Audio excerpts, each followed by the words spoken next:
मैं ये कह रहा था कि आप लोग भाग्यशाली हैं कि धाद ने 14 नवंबर के इस विशेष कार्यक्रम के लिए आपके विद्यालय को चुना है। मैं इसलिए ये बात कह पा रहा हूँ कि मैं तन्मय को पिछले कई सालों से, तन्मय मेरे बहुत करीबी साथी हैं और हम लोग साथ साथ काम करते हैं, कि मेरे गांव में भी आयोजन किया जाए, लेकिन वहां तो आज तक नहीं हुआ और आपको बिना बोले हुए इतनी बड़ी सौगात मिल गई है। ये कोने आपको मिले हैं। इनमें मैं देख रहा था जो किताबें हैं, बेटा, ये किताबें आपको हो सकता है छोटी नजर आए, कम पृष्ठों की नजर आए। आपके कोनों में जो किताबें लगी हैं, एकलव्य की, प्रथम की, एकतारा की, इन किताबों के निर्माण की प्रक्रिया को अगर आप जानेंगे तो आपको आश्चर्य होगा कि एक किताब को बनने में 3-3 साल लग जाते हैं। मैं उस आयोजन में शामिल रहा हूँ और उसमें जो लोग शामिल होते हैं वो लोग, आप देखेंगे इसमें गुलजार साहब की किताब है, असगर वजाद साहब की, बहुत बड़े बड़े जो लेखक हैं हमारे समय के, जिनको पूरी दुनिया पढ़ना चाहती है, वो लेखक आपको यहाँ पर उपलब्ध हो जाते हैं। तो मेरा आप सभी से ये निवेदन रहेगा, और खासकर जो टीचर्स हैं उनसे भी, कि ये जो कोनों में जो किताबें आपके पास आती हैं इनको बच्चों तक जरूर पहुंचाएं और बच्चे भी जरूर उन किताबों को पढ़ें। बेटा, एक किताब आपके जीवन को बदलने की सामर्थ्य रखती है। अगर आप बायोग्राफीज पढ़ते हैं, पुराने लोगों के अनुभव पढ़ते हैं, तो आपको जानकर आश्चर्य होगा कि एक छोटी सी किताब, कभी कभी एक छोटी कविता, एक बहुत छोटी कहानी आपके सोचने की दिशा को, दशा को बदल कर रख देती है। तो किताबें जरूर पढ़िए। और ये इन किताबों में हमने आपको कहानियां, कविताएं दी हैं, क्योंकि हम जानते हैं कि कई बार गणित, विज्ञान जैसे विषय बहुत महत्वपूर्ण होने के बावजूद पढ़ने के बाद आपका दिमाग थक जाता है ना। थकता है, नहीं थकता है? जब आप गणित पढ़ते हैं लगातार, अगर एक पीरियड हो गया और उसके बाद हम आपको आधा घंटा और गणित पढ़वाएं, तो दिमाग थोड़ा होता है, तनाव में आ जाता है। उसके बाद आपको कविता पढ़नी चाहिए, कहानियां पढ़नी चाहिए, तो फिर आप एक बार तरोताजा हो जाते हैं, फिर आप विज्ञान पढ़ लीजिए, है ना। तो साहित्य जरूर पढ़ना चाहिए। और आपको धाद ने एक अभियान दिया है चिट्ठी लिखने का। अभी कुछ बच्चों ने, अब मैं इसके बाद हम लोग पढ़ेंगे वो चिट्ठियां, उन चिट्ठियों में ऐसा क्या है। चिट्ठियां लिखना हमारे समय में बहुत तेजी से कम हो रहा है। बहुत ईमानदारी से मुझे आप बताएंगे कि कितने बच्चों के पास मोबाइल है?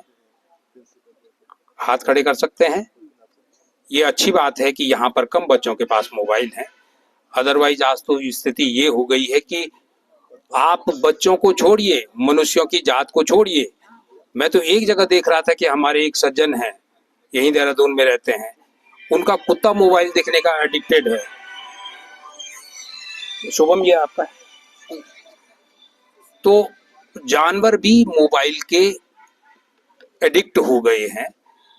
ये ठीक है कि मोबाइल आपको एक नई दुनिया दिखाता है, बहुत सारी सूचनाएं, खासकर जब हमारे यहाँ पेंडेमिक हुआ था, कोरोना वाला समय था, तो उस समय मोबाइल ही जरिया बना पढ़ाई लिखाई का। लेकिन एक बड़ी चीज क्या हो गई कि इससे आप किताबों से दूर हो रहे हैं। और बेटा, जब आप किताबों से दूर होते हैं तो कहीं ना कहीं आप मशीन बनना शुरू हो जाते हैं। आप इस बात को जरा ध्यान से सुने, खासकर बच्चे लोग।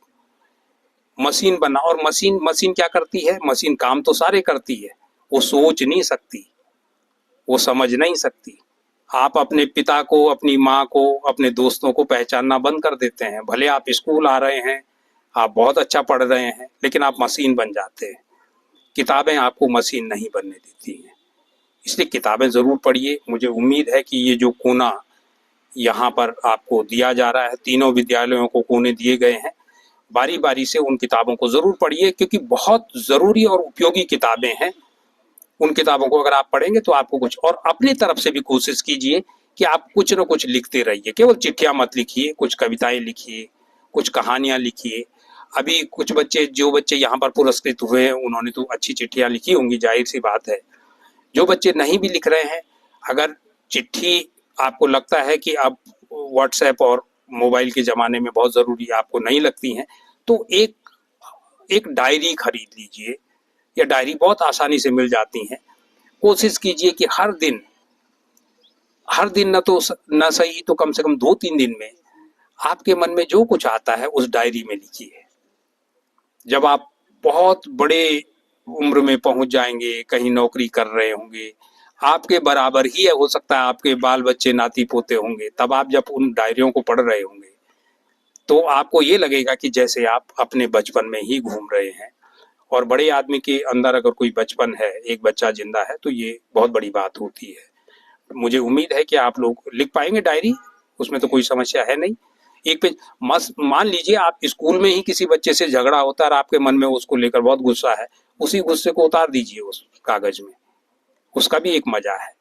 कभी आपको लगता है कि आपके साथ का कोई बच्चा है, उसका ट्रांसफर हो गया है या उसने स्कूल बदल दिया है, आपको उसकी याद आ रही है, उसको उन भावनाओं को डायरी में लिखिए।